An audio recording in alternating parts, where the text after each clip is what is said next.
Hello, my name is Ethan Kaiser. I am a scientist and an atheist. And my question is, since the Bible has been scientifically disproven as far as all the claims, through evolution, the theory of evolution, archaeology, Noah's Ark, Adam and Eve, since we know this didn't happen because of our science nowadays, my question is, how do we have, according to the Bible, how do we have free will if God is this omniscient being that knows everything about us, everything we will do, and he pretty much knows our outcome before we're even created? So he creates us knowing everything we'll do. Since we can't surprise him by our actions, we have no free will. Our choices have been predetermined, and that the act of judgment is completely immoral because he knows what we're going to do. Nothing can surprise him.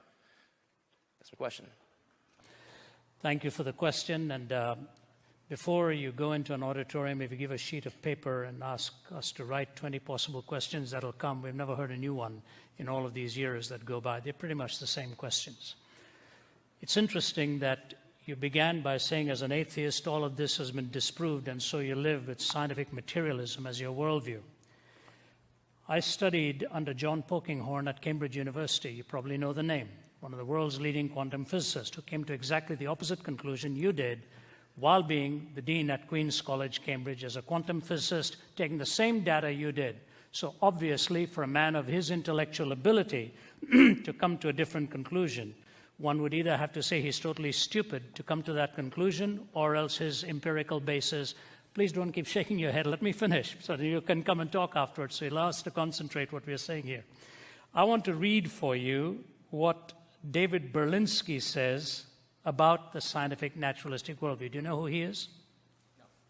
One of the world's leading physicists who is an agnostic, borders on atheism, but took issue with Richard Dawkins's book, The God Delusion, and wrote a book called The Devil's Delusion. Here's what he said. Has anyone ever provided proof for God's inexistence? Not even close. Has quantum cosmology explained the emergence of the universe or why it is here? Not even close. Have the sciences explained why our universe seems to be fine-tuned to allow for the existence of life? Not even close. This is Berlinski talking. Are physicists and biologists willing to believe in anything as long as it is not religious thought? Close enough. Has rationalism and moral thought provided us with an understanding of what is good, what is right, and what is moral? Not close enough. Has secularism in the terrible 20th century been a force for good? Not even close to being close. Is there a narrow and oppressive orthodoxy of thought and opinion within the sciences? Close enough. Does anything in the sciences or in their philosophy justify the claim that religious belief is irrational? Not even in the ballpark.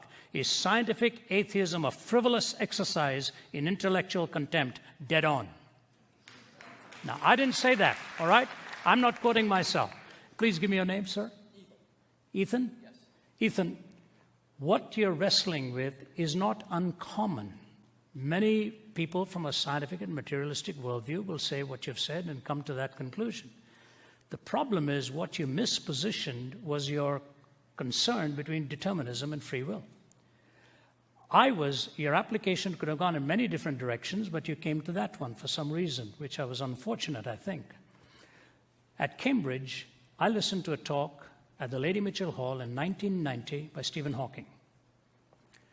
As you know, he can't speak. He uses a speech synthesizer. His whole talk was on determinism and freedom. And you know what he concluded? That the tragedy with scientific materialism, if we take its assumptions, is that we are not free, we are totally determined. That was the world's leading physicist at that time saying, the very thing you're asking of the Christian faith, he pinned on your backs as scientific materialists. You can go right online and trace it. Lady Mitchell Hall, 1990, somewhere on March, April, May, that time. I was in attendance. And he said, the only escape I have is since I don't know what has been determined, I may as well not be. The whole auditorium moaned and groaned with an escape hatch that he gave for himself after telling us that we were completely determined.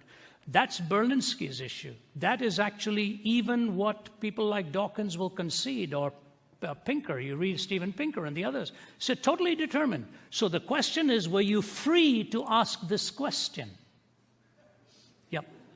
I don't believe any of us actually have free will because we are strictly material. So you're actually, as a machine automaton, asking me this question? We are all made up of our past experiences.